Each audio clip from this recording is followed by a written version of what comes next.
Welcome back to Joe Stunner Boxing. I hope you're doing well.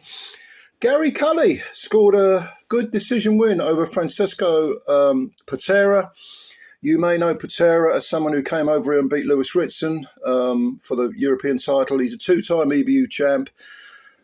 He came into this fight with 29 wins, only 11 KOs, 4 defeats, and all 4 defeats were on points. He's a tough guy. Definitely a very good European level operator and probably like a gatekeeper for the world level guys. If you're going to beat Francesco Patera, you got to earn it. And Gary Cully did have to earn it. And this is part of Cully's rehabilitation. As you know, 3 fights ago now, he got knocked out by Jose Felix in 3 rounds, flattened. He's an astonishingly tall lightweight. He's 6'2". So you don't get many of these people. Like a collection of limbs tied together in the middle.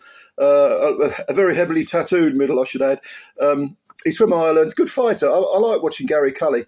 I like tall, rangy, lean fighters. I think it's because I grew up watching Thomas Hearns, amongst others. And Alexis Arguello was another one. He was quite tall for the weight.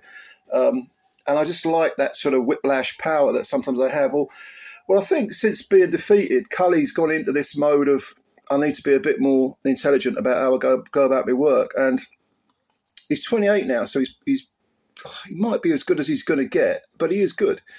Patera, he came over here, he's 31 now. He can't have many opportunities left.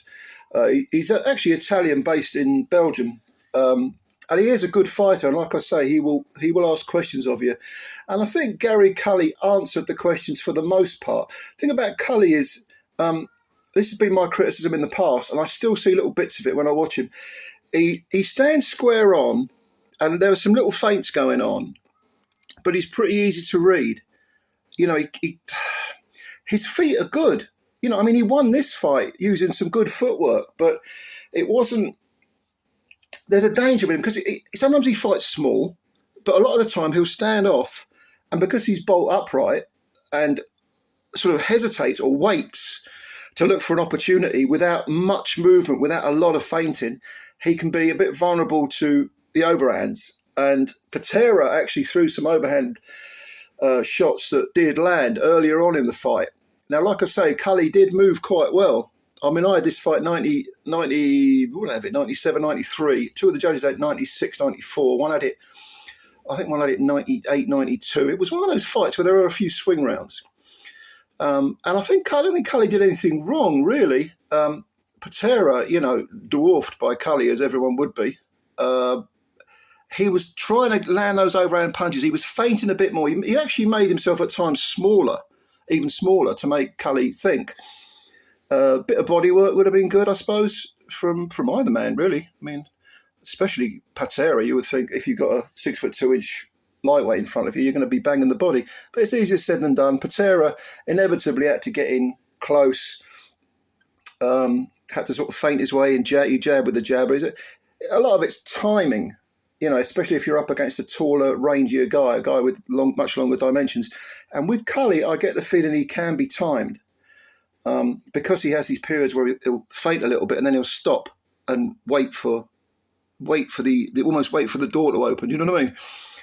But I'm not knocking him. I mean, it was a decent win. Patera, if you outpoint Patera, you've got something about you. And I thought Cully was all right. I thought it's a good win, very, very good win for Patera, and a good bit of matchmaking because it's an educational fight. It's a fight where you get 10 rounds under your belt against Patera, your confidence grows, and you're thinking, okay, I'm back. I had that bad defeat, but I'm back. And one defeat, of course, doesn't define any kind of career. It's ridiculous to suggest it. Cully got nailed against Felix. No big deal. No big deal. All right, you go again. You regroup. You go again. You learn from it. And I think he's doing that. Which is really good. As for Patera, he'll be back. He'll be invited back because he is an excellent gatekeeper type for people who have world level pretensions. So I enjoyed this fight. I thought it was technical. It wasn't a thriller, but I like watching the development of fighters. And I think Cully's making some incremental steps, little steps at a time. He seems to be fighting with a bit more intelligence. He doesn't want to entirely push aside that spite, but he looks all right. I like watching Cully. He's an entertaining fighter. Anyway, what do you think? Comments below, of course, as always, and please hit the like button and hit the subscribe button if you're new. Support the channel. That'd be great. Thank you very much for that. I always appreciate your time, and I will speak to you all later. Bye for now.